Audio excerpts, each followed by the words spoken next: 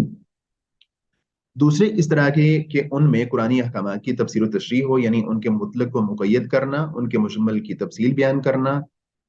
مطلق کو مقید کرنے کی مثال میں نے بتائی، کوئی بتا سکتا ہے؟ یاد ہے کسی کو؟ شیخ محترم جیسے ہاتھ کاٹنے سے آپ نے مثال دی تھی کہ ہاتھ کاٹنا پورے کے پورے بازو پر آتا ہے اور پھر ہم نہیں، اس کو، اس لیکن کی یہ عام اور خاص کی مثال ہے، مطلق کو مقید کیا گیا. جس طرح میں نے کہا کہ الزانیۃ والزانی جو ہے نا، جی زانی اور زانیہ زانیہ عورت و مرد کے لیے جو ہے قرآن نے کہا کہ عام حکم، مطلق حکم بیان کیا، تو قرآن نے آ کے سنت نے آ کے اس کو مقید کر دیا کہ نہیں، وہ جو حکم ہے وہ صرف ان میرڈ بندے کے ساتھ ہے، اور ان کے مجمل کی تفصیل بیان کر دیتا ہے، سنت کر دیتی ہے. جیسا کہ قرآن کے مجمل کی تفصیل بیان کر دیتی ہے سنت، جیسے کہ جیسے کہ نماز، روزہ، جی زکوٰۃ، حج بالکل وغیرہ. بالکل. اور ان کے عام کی تخصیص کر دی جاتی ہے، جس طرح کہ بتا رہے ہیں کہ قرآن نے کہا کہ السارق والسارقۃ فاقطعوا ایدیہما، ان کے ہاتھ کاٹ دو. لیکن سنت نے آ کے کہا کہ اتنی چوری ہوگی تو ہاتھ کاٹا جائے گا، یہاں سے کاٹا جائے گا، یہاں سے نہیں کاٹا جائے گا. اس کے بعد جو سنت کے احکامات ہیں، تیسرے اس طرح سے کہ وہ قرآنی احکامات پر اضافہ ہوں، یعنی ان میں سے کسی ایسی چیز کو فرض قرار دیا گیا ہو جس کے بارے میں قرآن خاموش ہے، یا کسی ایسی چیز کو حرام کیا گیا ہو جس کے بارے میں قرآن نے کچھ نہیں بتایا. جس طرح کہ پھوپھی اور بھتیجی یا خالہ اور بھانجی کو بیک وقت نکاح میں رکھنے کو حرام قرار دینا، شادی شدہ زانی کو سنسار کرنا، اور دو گواہ نہ مل سکنے کی صورت میں قسم کے ساتھ ایک ہی گواہی کو قبول کر لینا وغیرہ. پہلی دو قسموں کے احکام کے بارے میں فقہا کے درمیان کوئی اختلاف نہیں ہے، سب تسلیم کرتے ہیں کہ سنت میں ایسے احکامات آئے ہیں اور ان کی پیروی ضروری ہے، اور یہ کہ سنت میں مذکور زیادہ تر احکامات ایسے ہی ہیں. البتہ تیسری قسم کے احکام کے بارے میں ان کے درمیان اختلاف ہوا ہے، یعنی جو پہلے دو طرح کے احکامات ہیں، یعنی سنت جو ہے قرآن کی تائید کر دے، یا سنت جو ہے قرآن کریم کے احکامات کی وضاحت اور ان کی ایکسپلینیشن، ان کی تبیین، ان کی شرح کر دے. ان میں کوئی اختلاف نہیں رہا. البتہ اس میں اختلاف رہا ہے کہ سنت میں جس حکم کا اضافہ کر دیا گیا، یعنی قرآن میں جو ہے نا اس کے بارے میں حکم موجود نہیں تھا، لیکن سنت نے کوئی نئی بات بتا دی، تو اس کے بارے میں اختلاف ہوا ہے دو پہلوؤں سے. ایک اس پہلو سے کہ وہ کس حیثیت سے آئے ہیں، آیا اس حیثیت سے کہ وہ قانون دینے میں سنت قرآن سے الگ اپنا وجود رکھتی ہے، یا اس حیثیت سے کہ وہ قرآنی نصوص کے تحت داخل ہیں. تو اس میں نا اختلاف ہوا ہے، ایک اس حیثیت سے کہ کیا جو سنت ہے وہ کوئی انڈیپینڈنٹ حکم خود دے سکتی ہے، یا جو اس نے حکم دیا ہے، اضافی حکم دیا ہے، کیا وہ اضافی حکم ہے یا وہ قرآنی نصوص کے تحت ہی ایک حکم ہے. ایک پہلو یہ ہے. دوسرا پہلو یہ کہ انہیں ثابت مان لیا جائے کہ ان کی پیروی اسی طرح ضروری ہو جیسے پہلی دو قسموں کے احکامات کی پیروی. تو کیا اب جو اضافی حکم آ گیا ہے تو ان کی پیروی کیا ضروری ہے جس طرح کی پہلی دو قسموں کی پیروی ہے؟ پہلے پہلو کے اعتبار سے جمہور علماء کا مسلک یہ ہے کہ یہ احکامات اس حیثیت سے آئے ہیں کہ قانون دینے میں سنت قرآن سے الگ اپنا وجود رکھتی ہے. اس کی دلیل اللہ تعالیٰ کا یہ ارشاد ہے، یعنی جمہور علماء کا مسلک یہ ہے کہ جو سنت ہے وہ ایک الگ وجود رکھتی ہے، وہ کوئی انڈیپینڈنٹ حکم دے سکتی ہے. ایسا نہیں ہے کہ جو سنت ہے وہ صرف قرآن کریم کی شرح اور وضاحت کرے گی اور اس کے علاوہ کوئی اور حکم نہیں دے سکے گی، ایسی بات نہیں ہے. بلکہ جو سنت ہے وہ ایک انڈیپینڈنٹ وجود رکھتی ہے اور انڈیپینڈنٹ حکم دے سکتی ہے. تو جمہور علماء کا یہ مسلک ہے. اس کی دلیل اللہ تعالیٰ کا یہ ارشاد ہے، من یطع الرسول فقد اطاع اللہ، جس نے رسول کی اطاعت کی در حقیقت اس نے اللہ کی اطاعت کی. اور نبی کریم صلی اللہ علیہ وسلم کی یہ حدیث کہ سنو مجھے قرآن دیا گیا ہے اور اس جیسی ایک اور چیز. علماء کے ایک گروہ کا مسلک یہ ہے کہ یہ احکام قرآنی نصوص کے تحت داخل اور انہی کے تابع ہیں. ایک گروہ یہ کہتا ہے کہ جو یہ احکامات ہیں نا جو سنت نے انڈیپینڈنٹ احکامات دیے ہیں، وہ انہی قرآنی نصوص کے تحت ہی داخل ہیں، کوئی وہ الگ حکم نہیں ہے، کوئی نیا حکم نہیں ہے، بلکہ ان نصوص کے تحت ہیں وہ، کیونکہ سنت قرآن ہی کی تشریح اور اپنے مطالب میں اسی کی طرف رجوع کرنے والی ہے۔ وہ اس کے مجمل کی تفصیل بیان کرتی، اس کے مشکل کا ازالہ کرتی اور اس کے عام کی تخصیص کرتی ہے، اور اسی کی طرف قرآن کریم نے یہ کہہ کر اشارہ کیا ہے، ما فرطنا فی الکتاب من شیء، ہم نے کتاب میں کوئی چیز ذکر کیے بغیر نہیں چھوڑی۔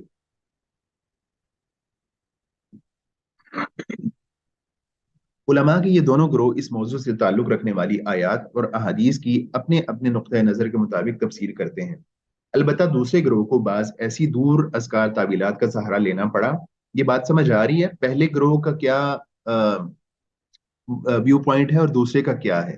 فرق کیا ہے دونوں میں، کو بتائے گا؟ شیخ محترم، پہلا گروہ جو ہے وہ سنت کو بھی اسی طرح قانون مانتا ہے جیسے کہ قرآن کو، اگر کوئی حکم سنت میں آیا ہے تو وہ اس کو بھی اسی طرح ہی فالو کرتے ہیں، جی جبکہ دوسرا جو ہے وہ قرآن کو تو مانتا ہے لیکن سنت کے اندر تعویل کرتا ہے۔ نہیں نہیں، ایسا نہیں ہے، ایسا نہیں ہے سوری یہاں پہ جو، سوری میں آخری جو لائن کہی ہے شاید آئی ایم سوری، ہاں آپ نہیں، بتائیں۔ یہاں پہ بات یہ ہو رہی ہے کہ جو دو گروپ ہیں نا، ان کا نقطہ پہلے کا یہ ہے کہ جو سنت ہے وہ ایک اپنا الگ وجود رکھتی ہے، وہ کوئی بھی آزاد حکم دے سکتی ہے، چاہے وہ قرآن میں بیان ہوا ہو یا نہ ہوا ہو۔ تو جو دوسرا گروپ ہے وہ کہتا ہے کہ وہ جو سنت نے حکم بیان کیا ہے نا، اس کو وہ مانتے ہیں، ایسا نہیں کہ نہیں مانتے، وہ کہتے ہیں کہ یہ جو سنت نے حکم بیان کیا ہے یہ اصل میں قرآن کریم کی کسی آیت کے تحت ہے، اس کی کوئی وضاحت ہے، وہ کوئی انڈیپینڈنٹ یا آزاد یا نیا حکم نہیں ہے، وہ یہ کہتے ہیں، مانتے اس کو ہیں، لیکن وہ یہ کہتے ہیں کہ یہ کوئی آزاد یا نیا حکم نہیں ہے، یہ کسی نہ کسی آیت کی وضاحت یا تفسیر ہے، اس کو سمجھنے کی ضرورت ہے کہ وہ کس آیت کی یا کس جو ہے نا سورت کی یا کن آیات کی وضاحت یا شرح ہے، یہ سمجھنے کی ضرورت ہے۔ یہ بات سمجھ لیں کہ انڈیپینڈنٹ حکم سے مراد کیا ہے۔ انڈیپینڈنٹ حکم سے مراد یہ ہے کہ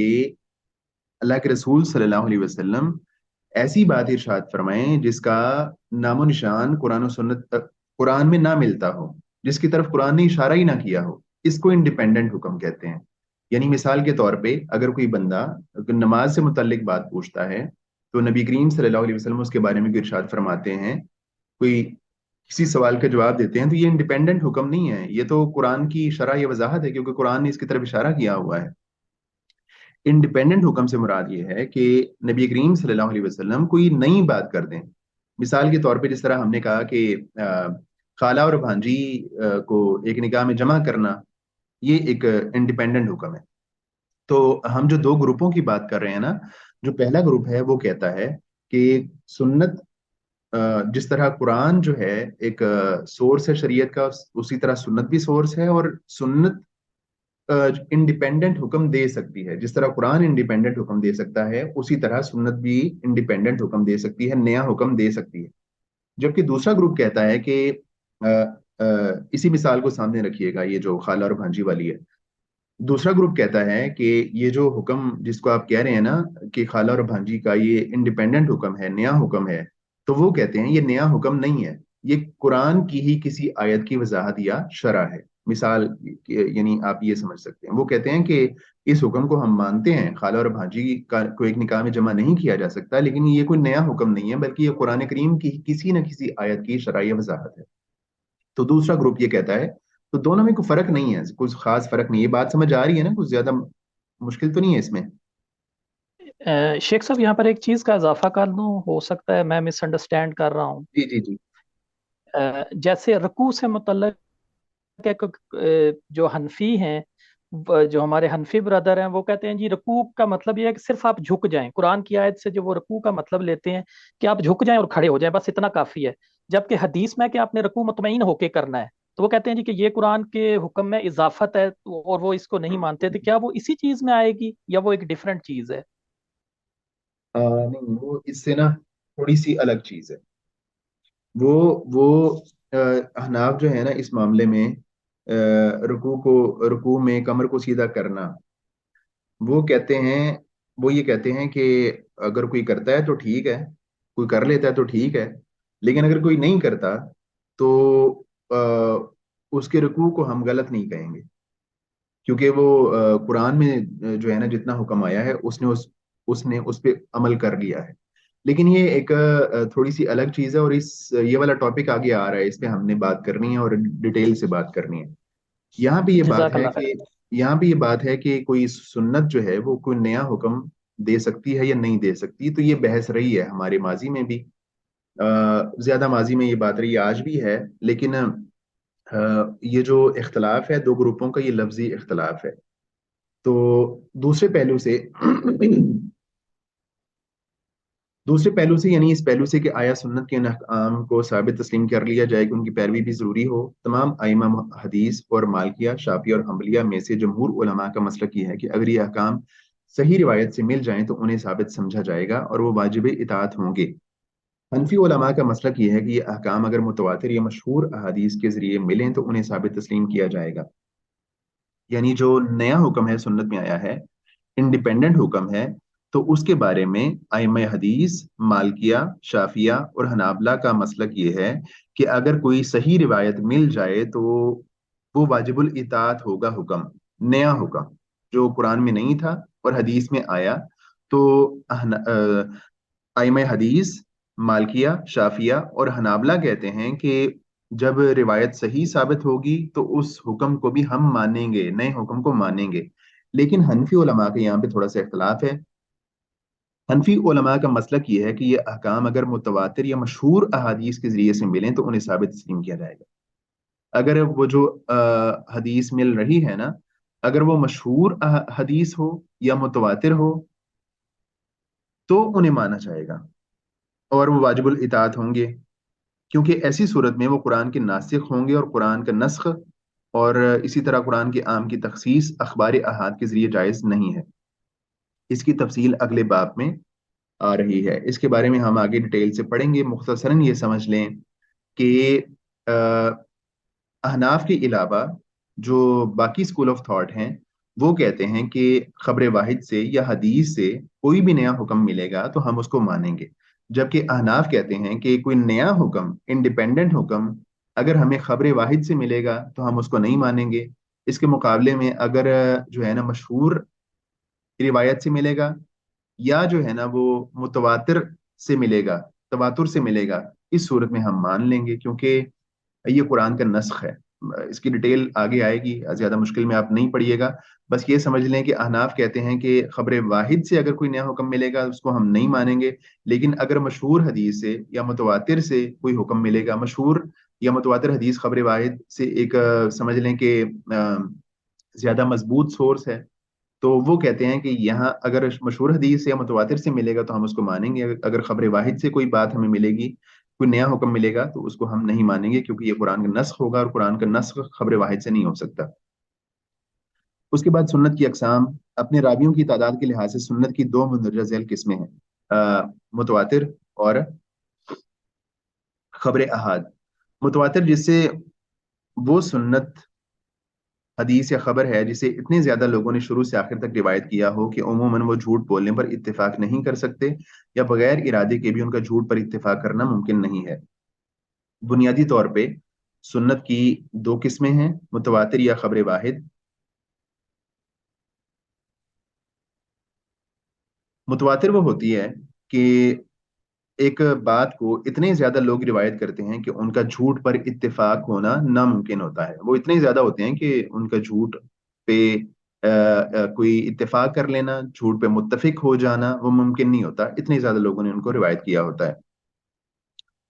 اور اس کے مقابلے میں خبر واحد، اس سے مراد وہ سنت، حدیث یا خبر ہے جس میں تواتر کی شرائط نہ پائی جائیں۔ جو متواتر کی شرائط ہیں وہ نہ پائی جائیں تو اس کو جو ہے نا خبر واحد کہتے ہیں، یعنی اس کو کم لوگوں نے روایت کیا ہو اور اتنے لوگوں نے روایت کیا ہو کہ وہ جھوٹ پر اتفاق کر سکتے ہیں۔ اور اس کی تین قسمیں ہیں، خبر واحد کی تین قسمیں ہیں، مشہور،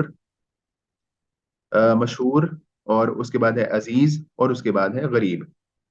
مشہور وہ ہوتی ہے، وہ روایت ہوتی ہے جس کو جو بیان کرنے والے ہیں وہ کم از کم تین افراد ہوتے ہیں۔ جو مشہور روایت ہوتی ہے اس کو روایت کرنے والے وہ 3 سے لے کے نا 10 تک ہو سکتے ہیں،